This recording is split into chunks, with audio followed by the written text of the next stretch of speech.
Olá, seja muito bem-vindo ao JR Trade. Nos últimos 13 anos, a Ogilvy Brasil conquistou mais de 130 leões de ouro em Cannes.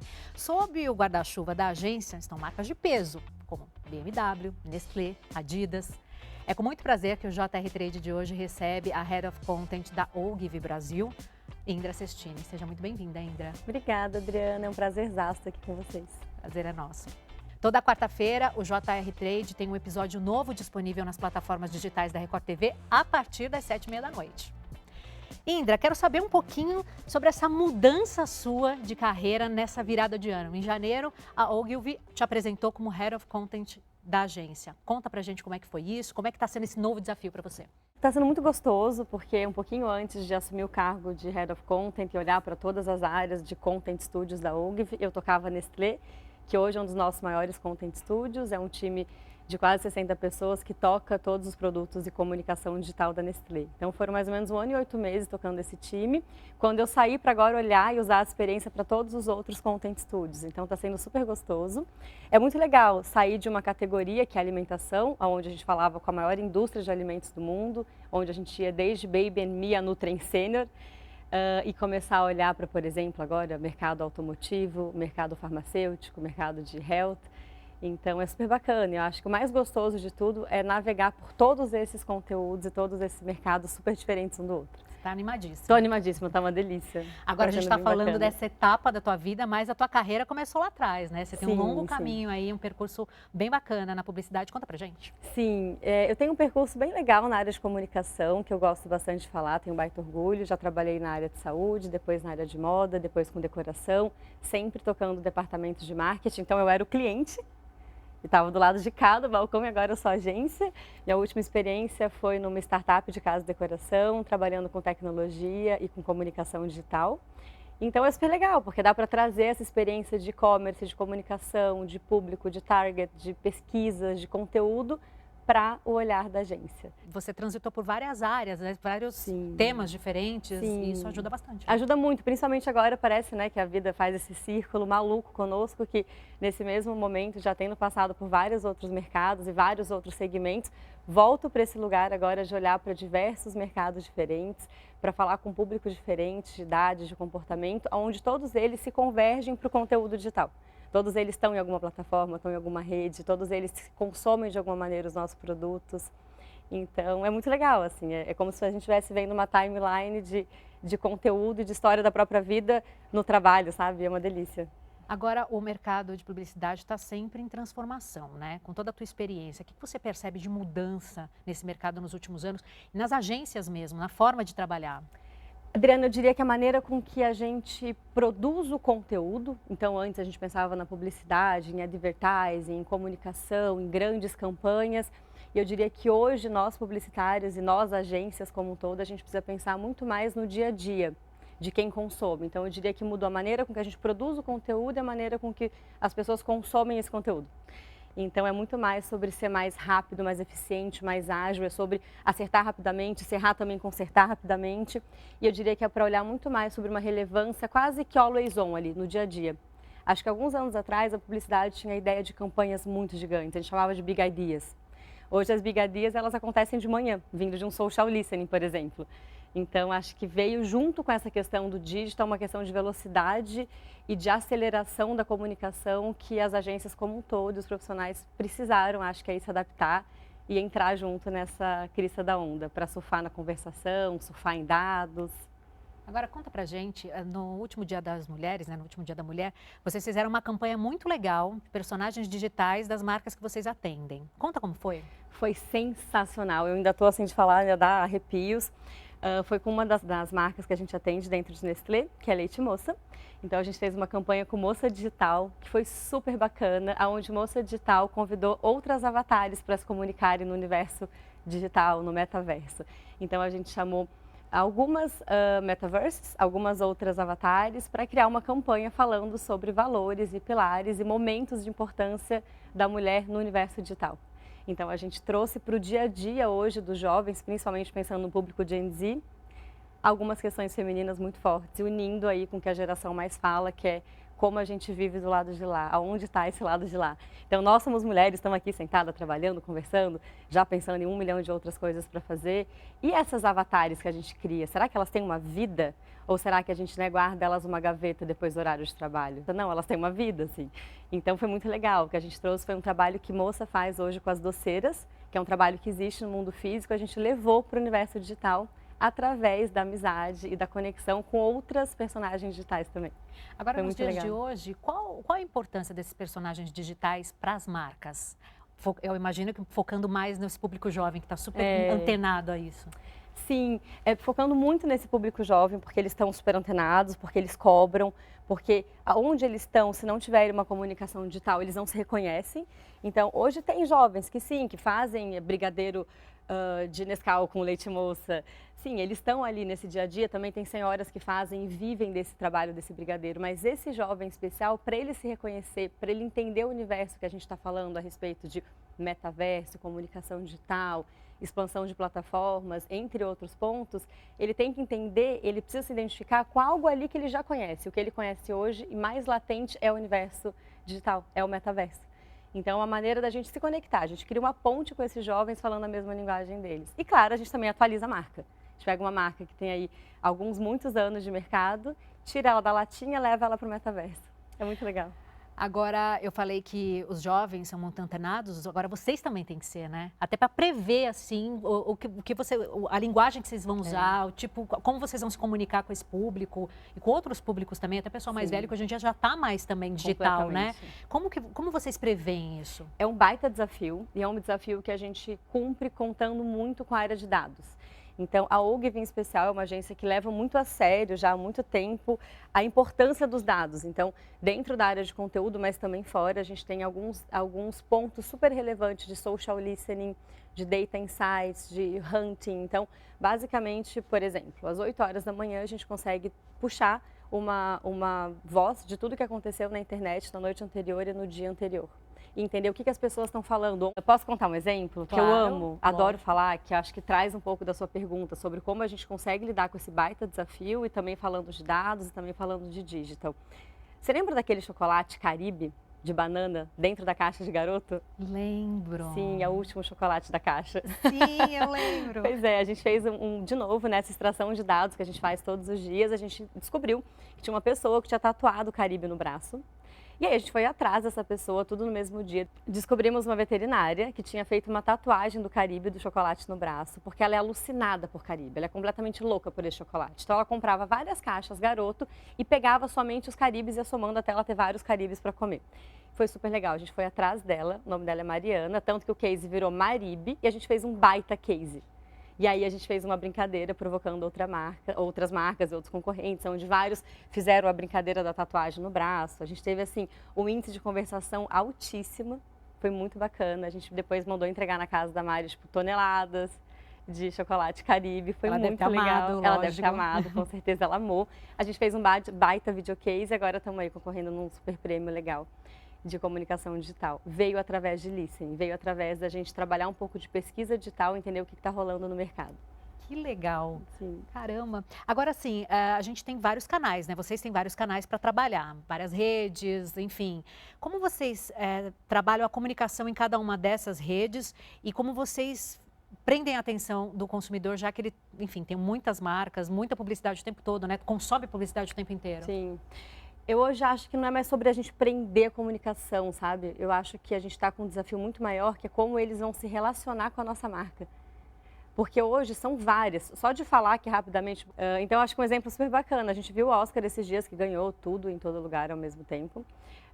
E fala sobre isso, né? Então, você tem ali pelo menos 20 redes sociais diferentes, onde cada público espera um tom de voz diferente, uma comunicação diferente, um posicionamento diferente. Então, é mais ou menos como a gente vive. A gente tem uma marca que pode estar presente em pelo menos 9 plataformas digitais, com 9 públicos diferentes.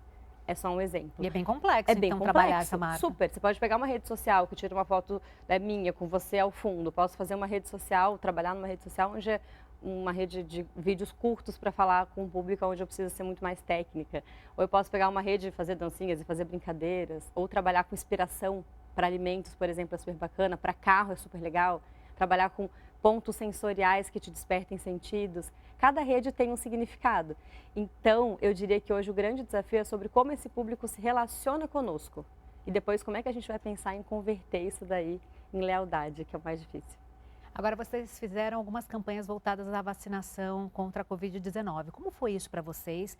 Um tema super importante. Tem aí também uma pegada de responsabilidade social. Como foi?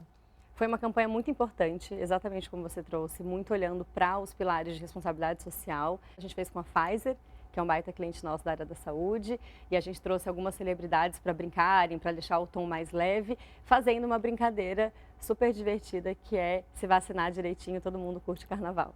Então, foi justamente para estimular quem ainda não tinha se vacinado, já que você quer ir para a rua curtir o carnaval, então se vacina. E a gente sabe que tiveram algumas pessoas que ainda não tinham sido vacinadas. E também para quem já tinha sido, mas não tinha tomado todas as doses, tome então antes do carnaval. E a conversão foi muito bacana. A gente está agora terminando um estudo muito legal de dados. E assim, o sucesso foi absoluto, tanto nas redes quanto fora delas. A gente conseguiu ver na vida real mesmo, na conversão das pessoas na rua, falando sobre, em listening de novo com os dados. Eu imagino, se a pessoa ainda não tinha se convencido da importância da vacinação, quando ela parou e pensou, pô, tô com saudade do carnaval. Para eu curtir o carnaval, preciso me vacinar? Então eu vou, aí não tem, né? Sim. Indra, recentemente a gente viu uma discussão muito grande em torno aí do ChatGPT. Como vocês enxergam isso? Legal.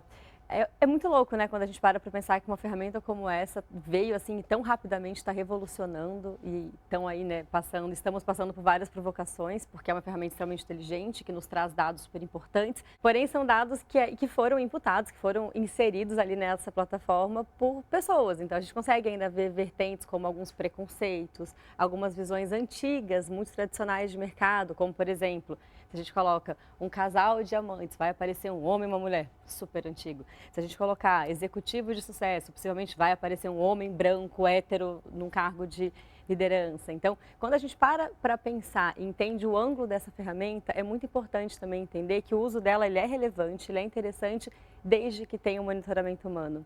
Desde que as pessoas que trabalham, que têm experiência, que estejam ali conhecendo a ferramenta e também têm o conhecimento sobre o jornalismo, sobre a escrita, sobre a redação, o que for, consigam fazer esse filtro.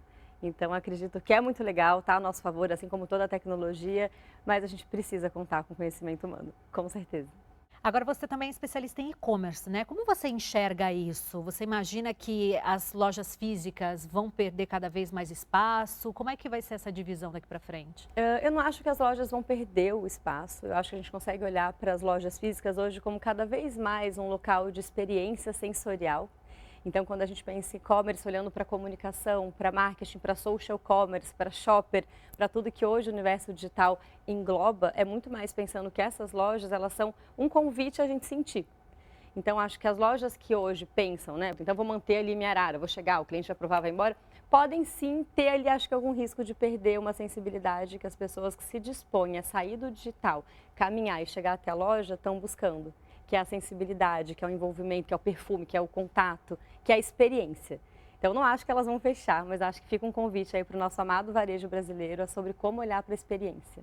E principalmente para o público Gen Z, que hoje tem uma exigência e um nível de envolvimento com as marcas que é muito baixo, porque eles acreditam no que elas oferecem em termos de valores, não de produto. Então, quando você fala de uma loja física, como é que você consegue traduzir o seu valor naquela loja física? Eu diria que é muito mais a provocação por aí. Indra, como é trabalhar com marcas consolidadas? Eu imagino que o desafio é ainda maior do que começar uma marca, não é?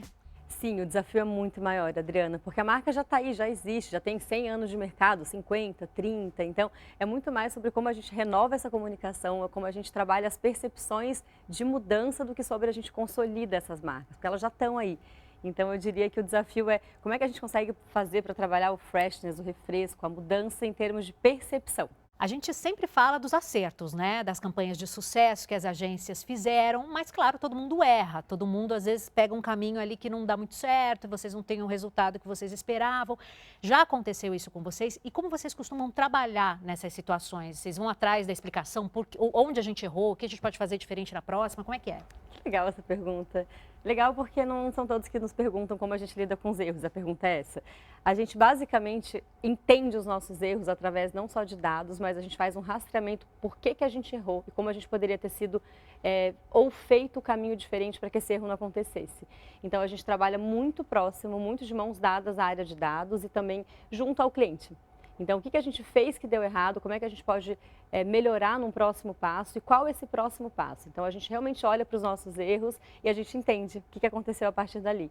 E é algo que eu diria que para a OGV e para a área de conteúdo, assim como outras dentro da agência, é assim, inegociável. Se a gente errou, a gente olha para esse erro, a gente fala sobre esse erro e a gente tenta resolvê-lo da melhor maneira possível, pensando no próximo passo. Então, assim, é super legal quando alguém pergunta sobre, porque geralmente a gente tende a não olhar para o erro, e sim a gente olha.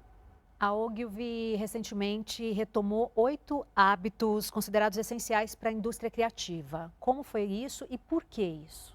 Os 8 hábitos vieram do David Ogilvy, que é o nosso fundador, e que tem como visão de vida, como valores, os 8 pilares para ele, que ele traz muito sobre como as pessoas poderiam, é um convite sobre como você pode olhar para a vida, olhar para o trabalho, olhar para o dia a dia. Então, eu diria que ele sai muito do que seria somente a bolha de trabalho. Então, eu diria que os 8 hábitos de David Ogilvy, ele pode ser para a nossa vida. A gente poderia estar aqui não falando nada de trabalho, mas ainda assim falando dos 8 hábitos. Eu gosto muito de falar sobre 2 deles, que é coragem e espírito livre. E quando a gente fala sobre coragem, é coragem de sair do nosso dia a dia, sair da nossa zona de conforto, é enfrentar, é provocar, é talvez pular aquela barreirinha do medo de pode ser que não seja bem-vindo, mas é a coragem de ir um pouquinho mais além, e é ter coragem real. É coragem de bater na porta do CEO e falar, tive uma ideia maluca, deixa eu tocar uma parada, e ele fala, beleza, vamos ver se rola. E David Ogilvy fala muito sobre essa coragem que vem do coração, vem do nosso core. Outro que eu amo, que pessoalmente me identifico muito, e eu acho que é super a cara da nossa agência aqui no Brasil, que é ser espírito livre, termos nosso espírito livre. E espírito livre é muito sobre a gente sair do que é burocracia. É claro que é muito difícil, a gente precisa mandar e-mail, formalizar, né, etc. Mas saindo do que é básico, como é que a gente consegue pular de caixinhas, olhar para o universo um pouco maior, olhar para a nossa expansão, literalmente. O que a gente pode fazer para provocar o nosso espírito a ser muito mais livre, tanto na criação, quanto na estratégia, quanto no negócio. Então, esses são meus favoritos, mas acho que fica aí o convite para quem quiser pesquisar um pouco mais sobre David Ogilvy e os 8 hábitos. Agora, Indra, você é uma mulher jovem, experiente na sua área, que ocupa um cargo de liderança. Como você enxerga o mercado de publicidade para as mulheres hoje? Porque a gente sabe que para tudo é uma batalha, né?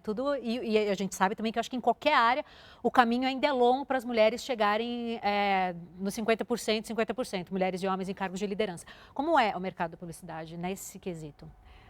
Olha, Adriana, é muito sensível falar sobre, porque estando na Ogilvy, principalmente na Ogilvy Brasil, a gente tem um CEO que incentiva muito as mulheres. A gente tem um board hoje onde 90% dos boarders são mulheres. A gente tem uma agência onde as mulheres têm uma voz muito forte, então é muito legal estar num lugar onde a gente consegue ser ouvida. Mas já estive em lugares onde a minha briga era muito maior. Então, eu entendo e sinto essa dor no dia a dia, principalmente quando a gente olha para o mercado como um todo e vê amigas, vê companheiras, vê pessoas de trabalho ali que estão batalhando e que não são ouvidas. E vindo para cá, inclusive no táxi, conversando com a nossa PR, com a Rafaela, a gente estava falando sobre... Você sente, Rafaela, eu me perguntei, ela me perguntou, a gente falando sobre, você sente como é difícil quando a gente precisa se posicionar, parece que a gente está dando chilique, ou parece que a gente precisa ser mais grossa? Ela me perguntou, eu disse, eu sinto. Eu sinto, porque eu estava numa ligação, ela ouviu, eu falei, eu sinto, e no dia a dia a gente sente isso. Então, mesmo estando num ambiente onde aqui a gente se sente muito protegido e muito incentivado a ser o papel que a mulher precisa ser ali em termos de liderança, ainda assim é difícil. Porque a gente está falando sobre algo estrutural, que foge da bolha que a gente está, foge do protecionismo ou não. Então, é muito delicado, acho que são brigas diárias e a gente tem que falar muitas vezes com tons diferentes para a gente conseguir se posicionar. Você acha que tem melhorado? Eu acho que tem melhorado. E eu vou te falar, assim, acho que tem melhorado porque as mulheres têm sido mais unidas umas com as outras. Então, agora a gente acabou de fazer, né, o Dia da Mulher, acabou de fazer várias campanhas, vimos várias marcas. Que lindo que foram, assim. Diversas agências fizeram movimentos muito bonitos, diversos mercados de consumo, indústrias, etc. E foi muito bonito ver como as mulheres, nessas campanhas e na vida real, começaram a se unir muito mais. Então, eu diria que a mudança vem da gente, como a gente se trata, como a gente se olha. Como se alguém te trata mal perto de mim, qual vai ser a minha reação?